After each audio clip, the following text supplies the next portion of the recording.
শাশুড়িমা বলেন গরমে সর্ষে বাটা একদম বেশি খাওয়া ভালো না, তবে ওনার হাতের এই রেসিপি খেয়ে না সত্যি আমি মুগ্ধ। গুড মর্নিং সবাইকে, আমার সুমনস রান্নাবান্নায় ওয়েলকাম জানিয়ে আজকে আমি এক বিশেষ রেসিপি আপনাদের সাথে শেয়ার করলাম। যদি আপনাদের এই রেসিপিটা ভালো লাগে সাবস্ক্রাইব করে আমার পাশে থাকবেন।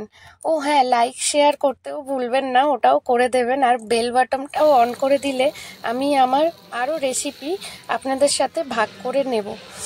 সাদা সর্ষে আর কালো সর্ষে দুটোই আমি মিক্স করে এবার একটু নুন, হলুদ আর কাঁচা লঙ্কা দিয়ে মিক্সারে গ্রাইন্ডিং করে নিলাম।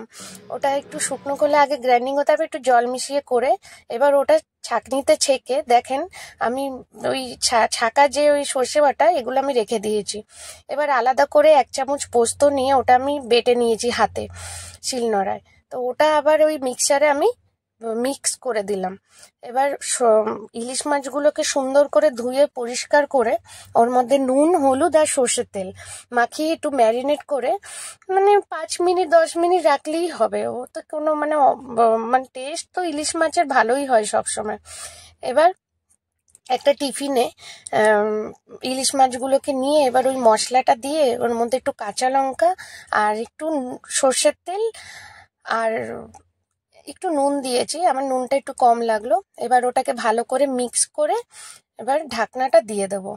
দেওয়ার পর একটা কড়াই গরম করব, হালকা গরম হলে ওর মধ্যে একটু একটা স্ট্যান্ড রাখবো।